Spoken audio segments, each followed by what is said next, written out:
Boa noite a todos, com muita alegria, muita satisfação pela oportunidade que a nossa querida Casa de Emmanuel nos dá nessa noite, para mais uma noite de estudos do livro Caminho, Verdade e Vida. Hoje a nossa irmã Janete vai nos orientar, né, no estudo da noite de hoje, vai fazer a leitura, as observações, e, como de costume, quem faz o estudo também faz a nossa prece de abertura. Então, convido para fazer a nossa prece de abertura, Janete. Graças a Deus, então, vamos elevar o nosso pensamento a Deus e a Jesus e agradecer. Amado Mestre Jesus, agradecemos por essa oportunidade de trabalho, de comentários, de estudo, pedindo a tua bênção, pedindo a presença dos mentores desse trabalho, que possam nos inspirar nos comentários, todos nós, que possamos estar refletindo, aprendendo e principalmente nos propondo a colocar em prática esses ensinamentos. Precisamos diariamente, Jesus, sempre estarmos tendo acesso aos teus ensinamentos, aos ensinamentos da doutrina espírita, para que não esqueçamos, para que possamos perseverar nessa mudança interior. Queremos te pedir neste momento muita paz para toda a humanidade, muita paz para o nosso país, para todos nós, integrantes deste país, que possamos, nesta hora, através da nossa reunião aqui pelo Zoom, estarmos emanando dos nossos corações muita vibração positiva, muita paz, muita união, muita fraternidade, para todos os habitantes do nosso planeta, do nosso país, todos os habitantes encarnados e desencarnados. Pedimos a tua bênção, Jesus, que haja paz, que haja amor, que haja concórdia. Sendo assim, pedimos permissão para iniciar o nosso trabalho desta noite, dizendo graças a Deus. Graças a Deus.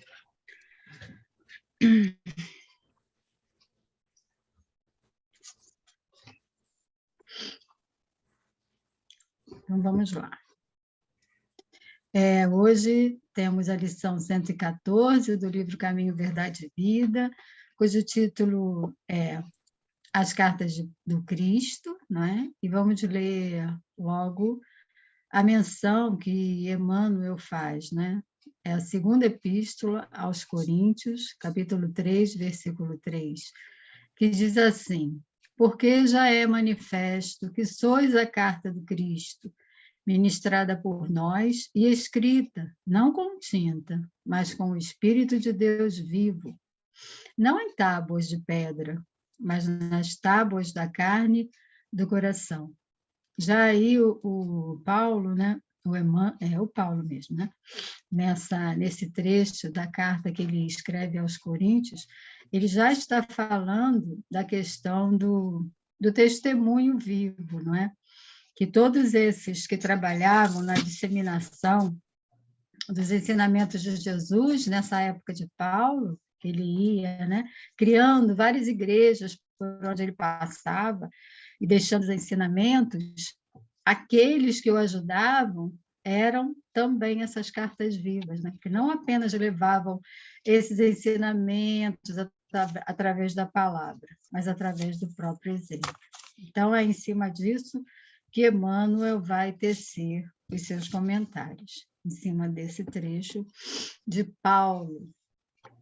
E nesse capítulo também que Paulo fala, né, que a letra mata e o espírito vivifica. E a gente vai comentando no decorrer da leitura. Boa noite, Dorô, seja bem-vinda.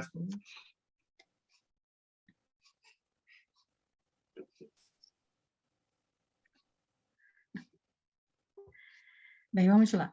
Continuando, Emmanuel vai comentando, né? É singular que o mestre não haja legado ao mundo um compêndio de princípios escritos pelas próprias mãos. As figuras notáveis da Terra sempre assinalam sua passagem no planeta, endereçando à posteridade a sua mensagem de sabedoria e amor, seja em tábuas de pedra, seja em documentos envelhecidos. Com Jesus, o processo não foi o mesmo. Então, já aí, Emmanuel vem falando, né, que Jesus fez diferente, que era alguma coisa muito, muito única, né, muito particular, ele não ter deixado nada escrito, né? Que a maioria dos ensinamentos, né, que a gente tem na Terra, desses antigos sábios, né, estudiosos, cientistas, tudo isso veio através de documentos escritos, de livros, né, que são importantes, com certeza, são muito importantes que a gente tenha acesso, mas com Jesus foi diferente, né? O mestre como que fez questão de escrever sua doutrina aos homens. Aí eu vou continuar a leitura, Vitor.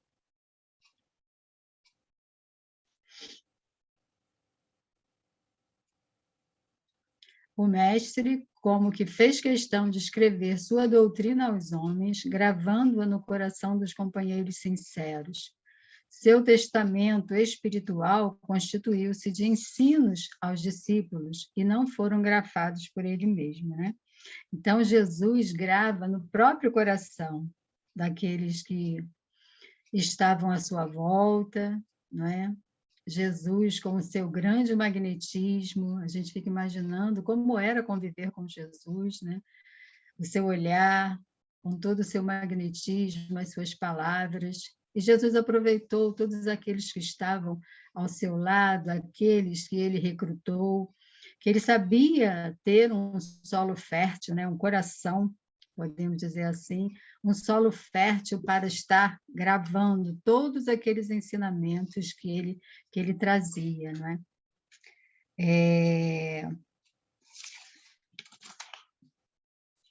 Então, foi muito importante essa vivência de Jesus com esses seus companheiros.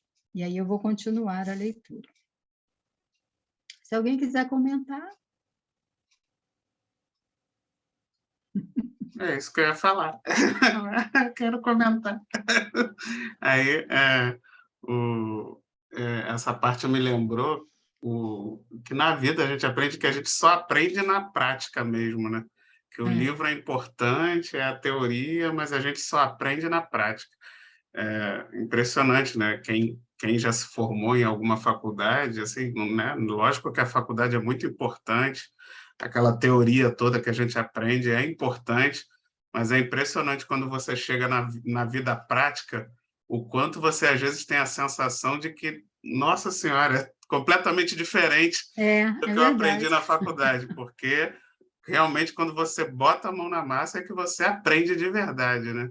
É a vivência. Quando eu aprendi a dirigir, a mesma coisa, que eu lembro que enquanto você tá dirigindo com alguém que sabe dirigir do lado, você parece que nunca perde a insegurança, né? Você fica sempre esperando que aquele que está ali do lado vai te dizer o que você tem que fazer, né? E quando você pega o carro sozinho, não, agora sou eu e Deus, não tem ninguém para eu... É só dessa forma. Aí quando você vê, você aprende de verdade. Eu acho que, e aí fazendo essa analogia com Jesus, eu acho que foi isso. Ele, tipo, não vou deixar nada escrito, eu vou viver a vida do jeito que tem que ser e vocês vão escrever o que vocês aprenderam, né? O que vocês viram, até porque assim Jesus teria uma noção mais correta do que realmente o pessoal aprendeu, né? Porque aí ele, agora, baseado no que vocês escreveram, baseado no que vocês fizeram desde a morte dele, aí ele pôde programar a vinda da doutrina espírita já baseado no que a humanidade aprendeu e no que a humanidade fez de errado, né? Interpretou errado, fez diferente, e aí ele pôde programar a vinda da doutrina espírita para poder reviver, né? Reviver o que foi mal entendido, reviver o que não foi bem escrito, mas ele queria botar a humanidade em prova, né? Eu não vou deixar nada aqui já escrito, não. Vocês vão me mostrar o que vocês aprenderam, né? Vocês vão escrever em cima do meu exemplo prático.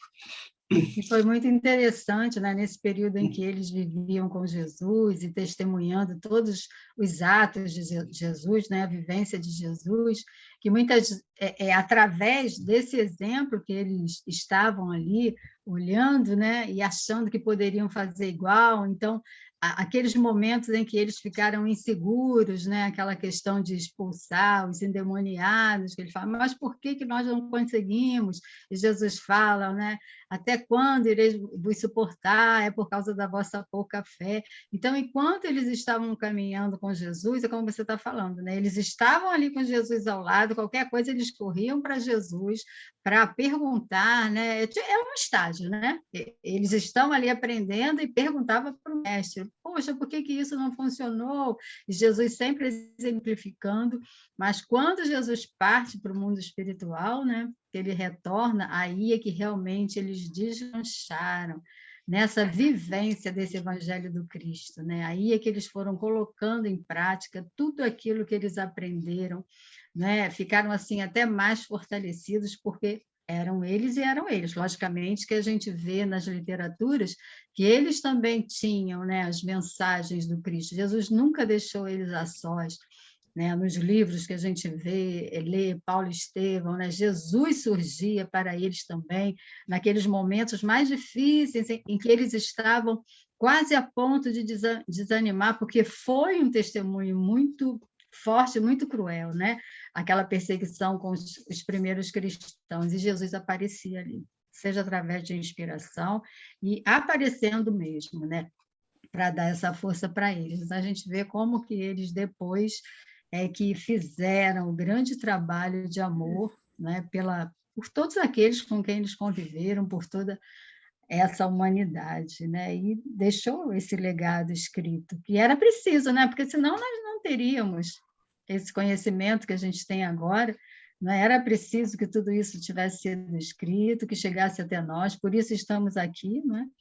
Nesse trabalho, comentando, e a partir daí a gente lembra também a doutrina espírita, que também foi escrita, né? Através do trabalho magnífico de Allan Kardec, através, junto, né, sob a orientação dos espíritos superiores. Então, a escrita é importante, mas, logicamente, o testemunho, né, vivenciar aquilo que a gente tem acesso através da leitura, é muito mais importante, que é realmente o objetivo, né, da nossa evolução, da nossa transformação moral. É isso. A Selma, o João levantou a mão. A Selma levantou para mim a mão. Eu lembrei também do tempo da faculdade, porque eu tive um professor que ele não tinha nada escrito. A aula dele era só ele comentando, explicando, tal, e a gente conseguia gravar realmente as coisas. Porque se Jesus viesse e ficasse ali na dele quietinho escrevendo, ia acabar perdendo o papel, ninguém ia saber. Então, ele vivenciando, ensinando na prática, foi muito melhor. Sim, arrastando, né? É o que a gente ouve, o exemplo arrasta, né? Tanto que ele não escreveu nada, né? Ele só ensinou ali na prática mesmo. E para escrever, para conseguir, né, escrever um evangelho como eles escreveram, tem que ter aprendido direitinho, né? Tem que ter sentido, assim, né?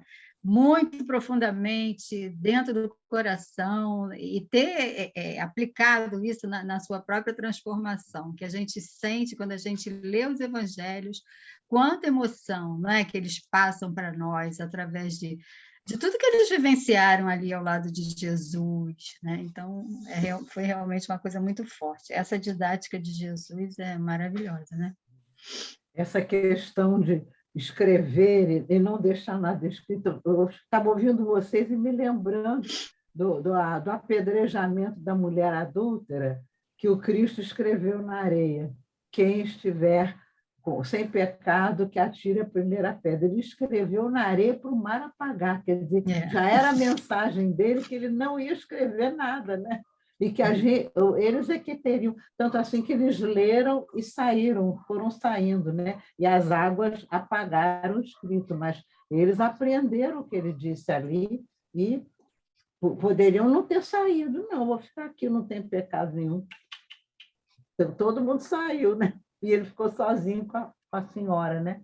Conversando com ela. É a força, muito, né, da moralidade do Cristo, né? Exatamente. A envergadura moral. Né? É uma cena muito bonita aquela, né? Onde todo mundo sai, ele não diz Interessante. nada, escreve. Eu também O lembrei mar disso. Foi a lembrou, única né? vez que ele escreveu, né? Isso. E o mar apagou, né? Olha, isso Dizem é até muito que ele, profundo. na hora, Gente, isso é muito escrevia. profundo, né? É Dizem que muito na hora ele profundo. escrevia os defeitos, né, os pecados, vamos dizer assim, que ele também escrevia naquela hora. E esse exemplo que você está falando de apagar, né, é também um ensinamento, que eu não devo Exatamente. ficar proclamando os defeitos dos outros, né, Não, os claro. erros dos outros, né, Exatamente. que Isso seja mesmo. assim mais para exemplificar, chamar atenção, mas não ficar como nós, né? A gente, quando fala alguma coisa de alguém, a gente quer ficar falando para os quatro ventos, né? Nada discretos, nada caridosos com as falhas dos nossos irmãos, né? Mais alguém para comentar? Então, vamos em frente.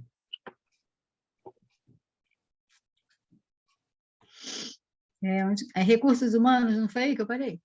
Foi. Recursos humanos seriam insuficientes para revelar a riqueza eterna de sua mensagem. As letras e raciocínios propriamente humanos, na maioria das vezes, costumam dar margem a controvérsias. Em vista disso, Jesus gravou seus ensinamentos nos corações que o rodeavam, e até hoje os aprendizes que se lhe conservam fiéis são as suas cartas divinas, dirigidas à humanidade, né? Então, a gente vê, quando ele fala dos recursos humanos, né, que são insuficientes, os espíritos falavam, né, para Allan Kardec, o quanto a nossa linguagem é pobre, né, o quanto a nossa linguagem não tem os recursos suficientes para expressar aquilo que eles querem nos ensinar, aquilo que eles querem nos falar, né? E com Jesus também teria sido da mesma forma. Eu acho que já aconteceu com vocês, da gente sentir alguma coisa com relação a algo que nos dizem, da gente apreender aquela mensagem, mas na hora que a gente tenta verbalizar, na hora que a gente tenta escrever ou falar, a gente se sente impotente para colocar, para externar tudo aquilo que a gente compreendeu, que está na nossa mente, no nosso coração. Já aconteceu isso com vocês? A gente fica impotente. Você sente algo assim tão profundo com relação ao que estão falando para você, ou com relação a algum estudo que você fez, mas na hora que você se propõe a falar a respeito e a escrever, você sente essa impotência, né? Das palavras, de você tentar, aí falta alguma coisa. Então, é o que ele está falando aqui. Nossos recursos também são muito pobres, né? Muito limitados para falar de tão profundos ensinamentos, né? Eu concordo, sim. Mas acho que também, às vezes, tem a resistência do outro. Bota ali a resistência para a gente não poder ajudar, né? Para a gente não poder até virem palavras que ajudem a pessoa. Também tem isso, né? Depende, eu acho que depende um pouco do interlocutor também com quem ele está falando, eu acho. Mas eu digo assim, porque às vezes você mesmo se propõe a falar certas coisas. Tipo assim, você vai fazer uma exposição, né? Você tem um tema e vai fazer uma exposição. Aí você estuda, você, né, fica refletindo, meditando, mas na hora que você tenta falar ou até escrever, não consegue, sabe? Eu acho que tem a ver com essa pobreza mesmo da nossa linguagem, porque a nossa mente, né, o nosso cérebro, ele processa, não é, aquele conhecimento, sabe? Quando a gente fala assim, fulano sabe bastante, mas não consegue passar para os outros. Tem alguma coisa a ver com isso também, né? Da gente tentar... Claro que tem. Nessa questão a dificuldade nossa, né, de mergulhar mais profundo. E aí, quando chega o outro e dá ripada, aí fica pior. Eu estava me referindo a isso, exatamente. Não é só a dificuldade da gente. Depois o outro chega, e aí que a gente se perde. Aí é que a gente se perde totalmente. É complicado. Aí você tem que fazer o quê? Apelar para a humildade, parar de falar e mergulhar dentro de você, dormir, o Evangelho, fazer uma outra verdade. coisa, menos aquilo que está fazendo. É Né? verdade. Porque a gente acaba entrando num conflito, né, Dora? Exatamente, exatamente. E, assim, essa questão da escrita também, a gente vê que passa, né, de geração para geração, pelos séculos, e ela também vai sofrendo essa adulteração, né? Como ele está falando com relação às controvérsias, muitas coisas que são escritas, né? As pessoas, não, mas não é bem assim, eu não concordo com isso, não concordo com aquilo. Então, quando é o exemplo, né, que você grava nos corações, como eles estão falando, e aí não tem muito o que ter, né, de controvérsia, não. Ficou o exemplo, né? Ficou gravado todo aquele exemplo de Jesus, de luz, de amor, de humildade, de simplicidade, está ali gravado. E outra coisa até que o João tinha comentado, né, que Jesus podia ter ficado sentado lá, né? Só falando, sem exemplificar, ele podia simplesmente falar, vai escrevendo aí para vocês passarem para a posteridade. Mas não seria a mesma coisa, né? Com certeza. As palavras se perdem, não é como você vivenciar, né? Até a questão da pedagogia até com as crianças, né? Que muitas professoras levam, né? Essa pedagogia que aconteceu lá também com Daniel, né, Vitor? Você aprende lá no centro, mas ele foi para aquela fazendinha, né? Seria aquela coisa prática do ensino, de você vivenciar aquilo que você fala em sala de aula, mas você vai para aquela parte prática para ficar muito mais intenso, muito mais vivo aquele ensinamento, né? Para a pessoa realmente guardar no coração, como a questão dessas técnicas de teatro, né? Você ensina o evangelho da nossa doutrina espírita, que é maravilhoso, você pode ficar falando lá para as crianças, para os jovens, mas quando você coloca elas para fazer, tipo, como vocês fizeram, um teatro, né? Vivenciando aquele ensinamento do Evangelho. Olha só que maravilha! Como que não vai ficar mais forte ali, no coração daqueles jovens e daquelas crianças? Quando você vivencia, você vai fazer o papel daquele personagem do Evangelho. Então, isso é maravilhoso. Então, tudo isso já vem da época de Jesus, né? E é como ele fala, né? Até hoje esses aprendizes se conservam fiéis, são cartas vivas, porque não tem como, aquele que aprende, que coloca no coração, vai vivenciar. É realmente uma carta viva, né? Está ali passando para todos os outros aquilo que o transformou. E é muito lindo isso, né? Esse parágrafo ele me fez pensar exatamente nisso, né? Que Jesus falava numa época de uma língua que hoje é uma língua morta, né? O aramaico nem praticamente não existe ninguém que saiba aramaico que consiga traduzir. Então, e Jesus sabia disso, né? Jesus sabia que aquela língua ia morrer com o passar dos anos. E como você falou, ele não queria deixar nada escrito, porque foi o que você disse, o escrito, o que aconteceu com o passar dos anos? Foi deturpado, né? Porque aí cada um vai traduzindo da maneira, porque o objetivo das religiões, como era ali muitas vezes escravizar os adeptos e não fazê-los pessoas melhores, então você vai deturpando as palavras para que tenham o significado que você quer, para você dizer o que é certo, o que é errado, o que é pecado, o que não é.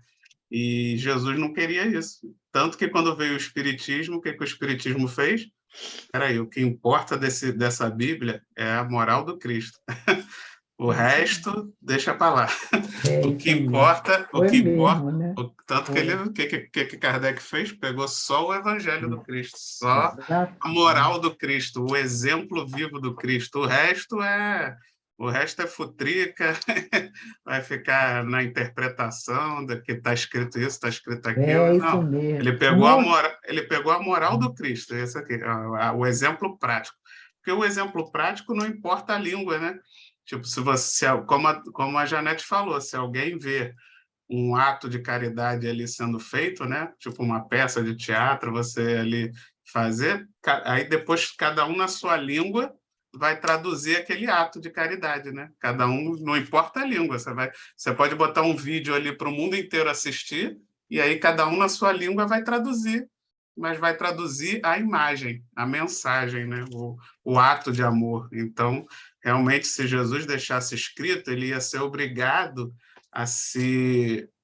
como a Janete falou, as palavras... Se hoje em dia nós ainda, né, os espíritos dizem que a nossa linguagem é pobre, imagine em aramaico, né? Era mais pobre ainda, tinha menos palavras ainda para poder você traduzir as coisas. Então, imagina Jesus querer tudo que ele estava passando de amor, de caridade, né, de ensinamentos que iam estar durando aí 2000 anos depois e super atuais, se ele fosse resumir aquilo em palavras, com palavras que não traduziam, palavras que não eram suficientes para traduzir, tanto que a gente tem, quando a gente pega aí o Apocalipse, pega tantos trechos da Bíblia que ficam tão loucos, né, tão estranhos, exatamente porque foram obrigados a usar palavras daquela época para traduzir coisas que nem existiam. Então, fica sem sentido nenhum, né? Você perde o sentido. Então, o mais importante realmente era isso, era deixar o exemplo na mente dos evangelistas para que eles pudessem depois ir traduzindo aquilo, mas traduzindo pensando no que eles estavam vendo. Então, você pode sempre atualizar, né? Conforme a linguagem se atualiza, você tem aquilo na mente, você pode reescrever de novo agora com mais palavras, e está sempre atualizando aquela coisa conforme a nossa linguagem e a nossa capacidade de entendimento também se amplifica, né? Mais alguém? Sempre marca, né? Sempre deixa, né? Acho que a minha internet está ruim, né? Acho que a Janete travou para mim. Travou para vocês também? Travou, sim, travou. Janete?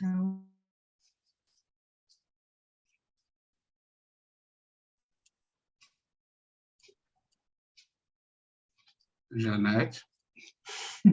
Oi, está ouvindo? Voltou, agora voltou. Voltou. Você ficou travada. Eu preciso ajeitar essa Ela mexeu os olhinhos, a gente viu que estava online.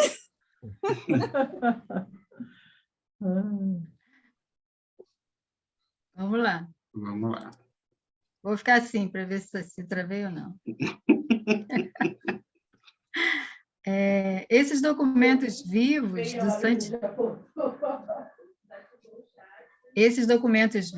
santificante amor do Cristo palpitam em todas as religiões e em todos os climas.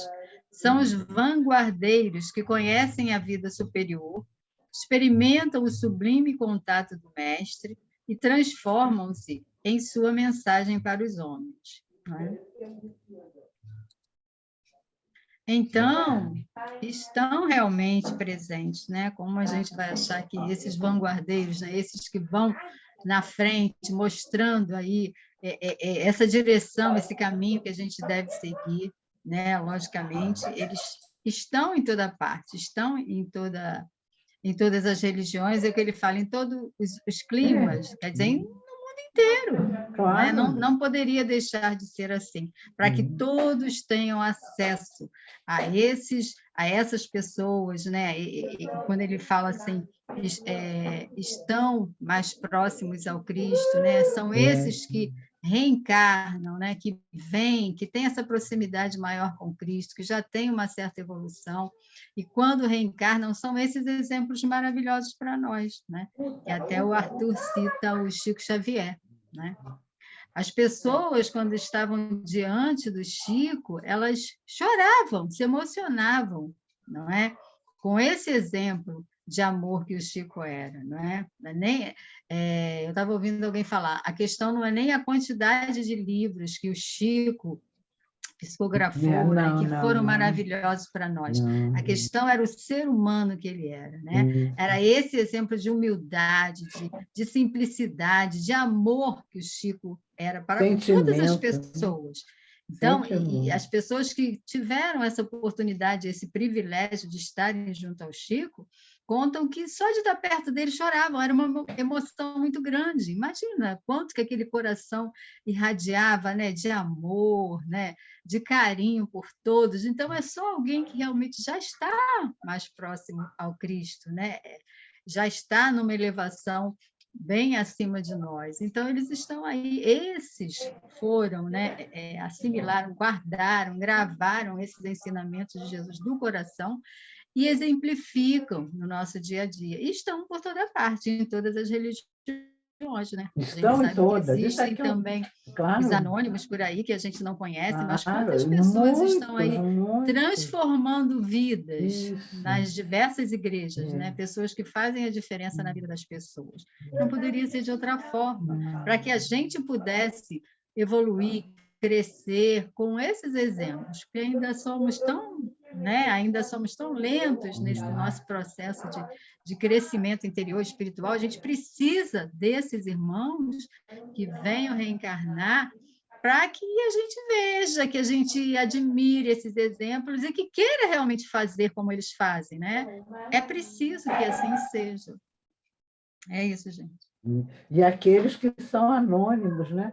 Pois é. Outro dia eu estava lendo sobre isso, por exemplo, no interior do Brasil, bem no interior, existem aquelas pessoas que não são padres, não são nada disso, mas que são líderes que, com uma moral bonita e que eles tomam conta das famílias, observam se o marido está legal, se a esposa está legal, se os filhos... São como se fossem, quer dizer, líderes religiosos, mas eles não fazem em nome de religião, fazem porque é dentro deles. Existe, isso pelo Brasil existe, mas Sim. são pessoas completamente anônimas, não sabemos nada deles, nada, mas que eles existem.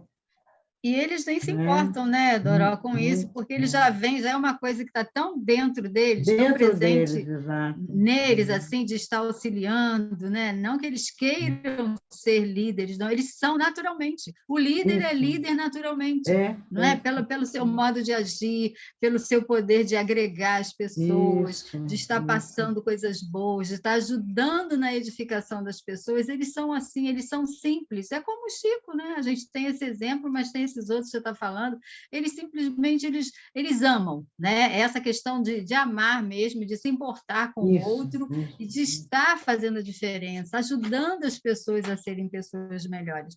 Mas eles nem se dão conta disso. Jamais eles vão chegar, nossa, eu sou uma pessoa que estou fazendo a diferença na vida dos outros. Jamais. Eles simplesmente vivenciam aquilo porque está neles, eles emanam esse amor, essa boa energia. São realmente essas cartas vivas de Jesus, que é assim, um exemplo para nós, né? Que a gente deva estar realmente tentando aprender um pouquinho mais daquilo que a gente vê nessas pessoas, para que a gente também se melhore. E daqui a um bom tempo, quem sabe seremos essas cartas vivas, mas já podemos começar sim, né? No pouco que sabemos e no pouco que podemos estar realizando, onde nós estamos, dentro da nossa família, começando sempre dentro do nosso lar, expandindo para todos os grupos que a gente se relaciona, a gente pode sim começar a ser, não digo uma carta, mas um bilhetinho, quem sabe, né? Uma linhazinha, assim, um recadinho de Jesus, a gente já pode começar assim, né? Um post.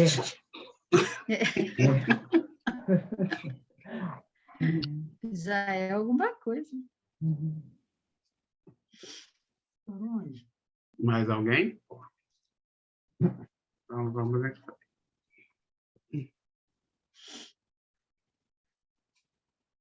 Bem, e Emmanuel fecha esse texto dizendo assim: podem surgir muitas contendas em torno das páginas mais célebres e formosas. Todavia, perante a alma que se converteu em carta viva do Senhor, quando não haja vibrações superiores da compreensão, haverá sempre o divino silêncio, né? Esse final é realmente muito bonito, né? Que a gente vê, as pessoas criticam, quando ele fala aí com relação aos textos, né? Textos livros famosos que as pessoas não concordam, existem críticas, né? As pessoas, cada um fala alguma coisa, não concorda com a divulgação de determinada obra, mas diante de uma alma, como ele fala aqui, que se converteu em carta viva, você pode até, a princípio, não concordar. Esse exemplo mesmo do Chico, né? Quantas pessoas criticaram ele pelo trabalho, talvez, dele da doutrina, por não serem espíritas, e muitas vezes foram lá até para tentar desmascarar, né? Vamos dizer assim, não, eu vou lá, não deve ser nada disso. E quando você chega diante dessa carta viva, dessa pessoa que vivencia o amor, você simplesmente silencia, é o que o Emmanuel está falando. Você se cala diante de um exemplo, diante de uma vibração, né? Que é algo assim, um magnetismo tão grande que você olha e não tem o que você falar, sabe? Aquela crítica toda que você podia vir assim, querendo estar até prejudicando a pessoa ou tentando, né, falar coisas totalmente contrárias, mas diante desse exemplo vivo que emanam mesmo, né, emana esse amor, essa energia, esse magnetismo, apenas a reverência e silêncio. Né? Então, é muito bonito, é maravilhoso, são exemplos a serem seguidos e a gente tem muito que aprender, né, gente, com esses irmãos, com essas cartas vivas de Jesus. É isso. É isso mesmo. Chico realmente foi um exemplo, para mim, acho que o mais fenomenal aqui no Brasil, né? Porque ele conseguiu, num país onde praticamente quase ninguém acredita em reencarnação, onde você tem muito mais da metade da população não acreditando em reencarnação, achando até que é pecado, né? Falar com os mortos, que é o que a maioria das religiões também pregam. Ele conseguiu ser uma pessoa amada por todos, né? Assim, por todos. Adorada, ganhou prêmios já de teve uma pesquisa, né, que ele foi eleito, teve uma né? De não sei o que do ano, celebridade, Brasileiro, não sei, maior brasileiro do ano, ele ganhou no SBT. Então, tipo assim, como é que pode, né? Se ele, em teoria, fazia coisas que até a maioria das religiões consideram pecado, mas você vê que, na verdade, o mais importante não é o que ele deixou escrito, não é a pessoa que ele era, né? Tipo assim, ele era uma pessoa tão boa, tão amorosa, tão caridosa. Eu acho que até quem não acreditava nele, mas tipo assim, poxa, a pessoa devia dar qualquer desculpa. Ele deve ter um probleminha, alguma coisa, mas ele é uma pessoa muito boa. Ele tipo assim, a pessoa não conseguia ver maldade, né? Não conseguia botar o Chico como uma fraude. Quer dizer, sempre tem, né? Tinha um ou outro ali que queria o mal dele, mas como um todo, a população, mesmo quem não acredita no espiritismo, não colocava ele como um fraudador, né? A pessoa vai botar qualquer desculpa porque não vai conseguir acreditar que ele seja uma pessoa que está fraudando, uma pessoa que é tão boa, que é tão caridosa, né? Então você vê esse poder da ação, né? Esse poder da ação. Você faz até com quem não acredita no que você está pregando, mas acredita em que você é uma pessoa boa, né? É uma pregação viva, né? Uma pregação viva. Ele abria mão da própria vida em prol do outro, né? Aquele exemplo dele pegar aquele irmão que caiu de um viaduto, né? E ele levou para algum lugar, acho que não tinha recursos para pagar, não é? Mas ele levou esse irmão para algum lugar com a ajuda de outras pessoas. Ele não pedia para ele pedia para as pessoas necessitadas. E ele colocou anúncio no jornal, né? Quem é que poderia ficar com ele? Porque o Chico trabalhava também. Ele queria ajudar aquele irmão, mas ele trabalhava, né? E foram duas irmãs, né, que trabalhavam, que eram prostitutas, e que chegaram para querer cuidar, né? E a gente vê todo esse trabalho de transformação que aconteceu na vida delas, né? Que logicamente o Chico não deixou só com elas, ele voltava sempre para ver esse irmão e eles oravam juntos, né? Aí a presença da oração também diante desses trabalhos de caridade, de ajuda, E essa oração e essa presença do Cristo, do Cristo, é o Cristo, né? É o Cristo presente no Chico, a verdade é. Logicamente, ele não só orava, ele devia comentar algum texto do Evangelho, e isso transformou essas irmãs também, né? Para que elas seguissem um outro rumo. Olha só quanta coisa ele consegue fazer, né? Ele foi ajudar aquele irmão que foi ajudado, né? Aquele período que ele não podia estar sozinho. Essas duas irmãs também mostrando um bom coração, né? Que elas também tinham, e ali ele conseguiu transformar 3 vidas, daquele irmão necessitado e dessas outras 2 irmãs que tomaram outro rumo na vida, né? Assim, tiveram acesso ao Cristo, à verdade, ao Evangelho. Não é maravilhoso isso? Olha só. Quem de nós faria isso, gente? Por isso que ele é especial, né? A gente nem fala que era, ele é, porque continua vivo, né? É muito lindo. Mais alguém? Então, vamos fechar o estudo da noite de hoje, agradecer a Janete pelo estudo. Eu agradeço. Por nos conduzir tão bem, com tanto conhecimento. E semana que vem quem faz o estudo sou eu, então convido a todos a fechar os olhos para a nossa peça de encerramento. Vamos fechar os nossos olhos, elevar o pensamento a Deus, a Jesus, aos nossos mentores espirituais.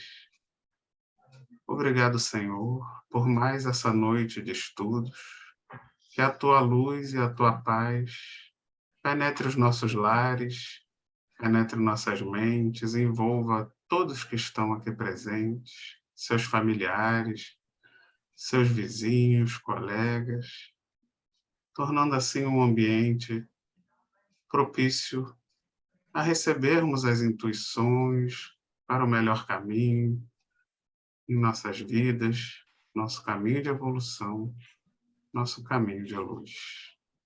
Obrigado, Mestre, mais uma vez. E dizemos todos juntos, graças a Deus. Graças a Deus. Graças a Deus. Boa noite a todos. Boa noite para todos. Boa noite, gente. Boa semana. Fiquem Boa com noite Deus. para todos. Boa noite, Ana Maria. Boa noite, Ana. Até quinta. Volte sempre. Espero que você tenha gostado do estudo. Gostei muito. Foi muito bom. E pode, quando você quiser falar qualquer coisa, você pode falar, pode pedir e dar a sua opinião também. Seja bem-vinda e volte sempre. Bom. Tá bom, Tchau, gente. Bom descanso para vocês. Hein? Uma boa noite para todos. Sábado. Fiquem com Deus. Até sábado. Tchau. Até sábado. Até. Até sábado, até sábado. E a obsessão chegou, Toda Janete. Tchau, gente. Fiquem Boa com noite Jesus. para todos. Tchau. Dorô, parabéns atrasado.